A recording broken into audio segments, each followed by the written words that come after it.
Alright, today's Monday. I took today off of work, trying to make up for some time that I had to work on my actual vacation. Anyway, I pounded the dents out of this over the last week, and did the best I could. I should have took a quick video of what it looked like before, but I mean it was still kind of wobbly. But anyway, this is just a quick skim coat of Rage on there, and I'm gonna block this down here in a minute after it sets up a little bit more. I mean, that's already hard. It's sticking just a tiny bit, but got a little bit of work to do still. Alright, it's Tuesday, about 2:30 in the afternoon, and I pretty much just kicked butt on this morning. What I've got here is the medium quartz gray, the actual color that I originally wanted for the bottom of the cab, and so Monster Liner did refund me money for the kit that was incorrect. So that was awesome, and I do recommend using them. I didn't even have to ask for the refund. They just automatically did it. But it probably helps because I showed a picture of what was wrong before I even used it. So anyway, what I did is I used from that body line all the way around. These are painted. It's hard to tell, but let me get it close. You can tell. There it is. It's the correct color. This is what's medium quartz gray. I did up underneath this area too, and all up underneath the step. I did bang on that piece here a little bit again, and you know what, screw it, I don't really give a shit at this point.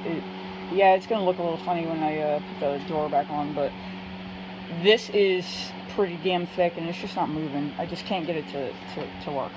Another thing I did was, since it's on the back, I went and drilled out the rivets, or the spot welds that held this brace on, because look at that nastiness. That is the result of a San Jose truck plant not putting any type of paint or any type of corrosion inhibitor up on underneath the seam there. So I need to get that blasted or put something on there. I actually really want to just blast this again. Anyway, that all fell from in there. I had some bees nests going on in there. There's some kind of felt material. I don't know what it is. I'm going to see if I can find something that is similar to it to put up there. It's just kind of like a spongy material to keep moisture. I am going to install that again back in this place, and I am going to use the lizard skin insulation kit up on the overhead here. So I don't know what I'm going to do, but I want to blast this again, but I got to get this back outside to blast it. I started digging out some of the old seam sealer. Actually, I took a wood chisel of all things and just kind of was sitting there prying with it, and it worked pretty well. Finished this section of the roof here. I do have kind of a little bit of a ding in here somewhere. I think it's right here. It's really not noticeable, but when I put some slick sand on there, it'll probably take it out. I went up to the paint store and got some more epoxy primer because I've run out, and yeah, I'm gonna work on this and start cutting this piece out too. All of this is pretty bad. It's paper thin, and I'll show you on the other side too. Cut that one out. So this is what is hiding back there. This piece of metal is so close to the roof skin that it's actually barely touching, and then it just collected moisture, and next thing you know, you've got a nightmare of corrosion. So I'm gonna clean that up. I did buy a little bit more of that chassis saver. I'm gonna paint in here as well, and try to knock this inward a little bit and put that back on. Saturday, 8 o'clock in the morning. I've already been up for a couple hours. Had to go to a friend's house and let her dogs out. Alright, so I got a mess going on. See if the camera will focus here, but see, I got a chainsaw here. It's kind of jacked up. Alright, let's try that again. I guess I've got some kind of craziness going on my life-proof case. Anyway, I got a chainsaw here, and I was working on out in the back there with the logs, and I suffered a casualty. This thing You know, I borrowed this from a friend. I'm gonna have to buy him a new one because the bar broke off, and it didn't even break off actually. The chain worked its way loose because this, for some reason, got loose even though it was tight. When I checked it, bar broke free. Chain came flying off of there, and let's see if I can get this off now. Jeez. All right, came off of there. The chain got caught on the chain guard and whipped back and hit right here. Well, this is where the fuel tank is. And you see that little cut? Well, that's right into the fuel tank. So that chain ripped into the fuel tank, and it's spilling fuel all over the place. So brand new chainsaw, $400 chainsaw, and I gotta go buy him a new one, or just give him the cash because whatever he wants to do. But you know, I hate returning broken tools to people. That's just bullshit. So I'm lucky I didn't lose my hand on it. And I've operated saws before several times actually. In the Coast Guard, they taught me how to do it. And I know how to do maintenance on these and everything. But what I'm gonna try is I'm still gonna give him the money or buy him a new saw, whatever he wants. But I'm gonna give this a try. It's just a tank repair kit. I'm gonna sand this down, put the fiberglass on there and epoxy, and then close it up. So no matter what, he's getting either the cash or a brand new saw. Alright, so also I got a mess going on. I have to clean out my garage here. I got a hold of the lizard skin kit. This one right here is this is just applicator kit. That one right there is a ceramic insulation one.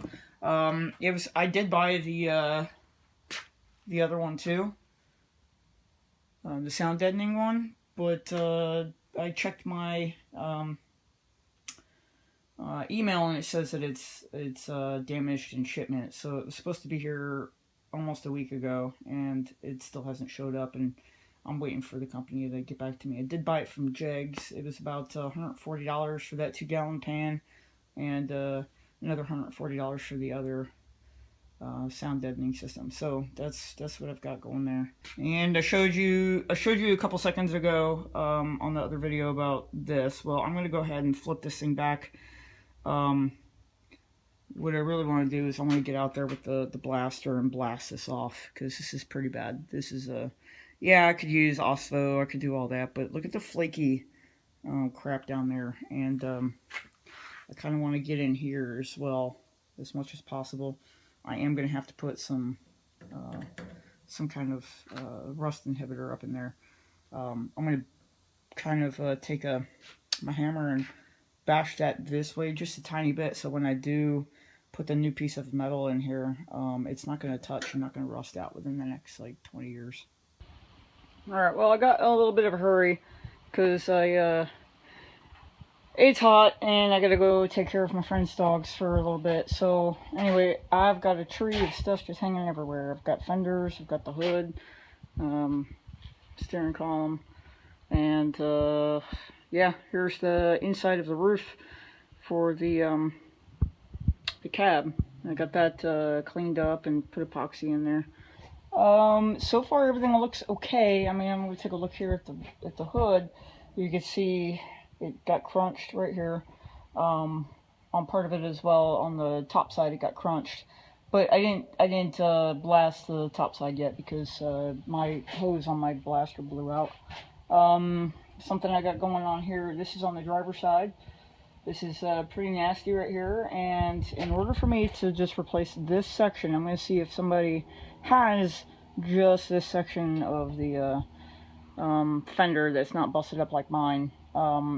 It's $120 just for this patch right here, and if I could get away with not having to pay that, then I would love to, because this is just a couple inches that I need, and this truck is nickel and dime me to death. From the inside here, you can also see that there's a nice inward dent right there. From the other side, it's pretty close to the bench. So let me see if I can get here. Not bad. Yeah, there's the dent right there. There's another little dent here, and then that mess. Alright, let's see if I can show you this too. I have not blasted the top of the hood yet. I'll get around to that probably next weekend. But you can see I've got a little bit of a crinkling going there. I found a little bit of Bondo shoved in this section here, so there's a little bit of a crease here, and then right here. I'm not sure what hit it, who knows, after 50 years. But that's what I got, and this thing is just filthy. So, yeah, definitely gonna have to take that dent out of the center. Alright, I am disgustingly filthy again. That blaster has proven to be a pain in the ass every time. If I could do this all over again, I'd probably pay somebody to blast this thing instead of me doing it. But honestly, it saved me probably a good $1,000 just doing it myself. Anyway, I'm gonna get inside, get cleaned up, and then go get the dogs. But anyway, this is it for the week, and I'm gonna get back out here again tomorrow. But you know what it is? It's a busy week every week. I'll check you all again later. Thanks.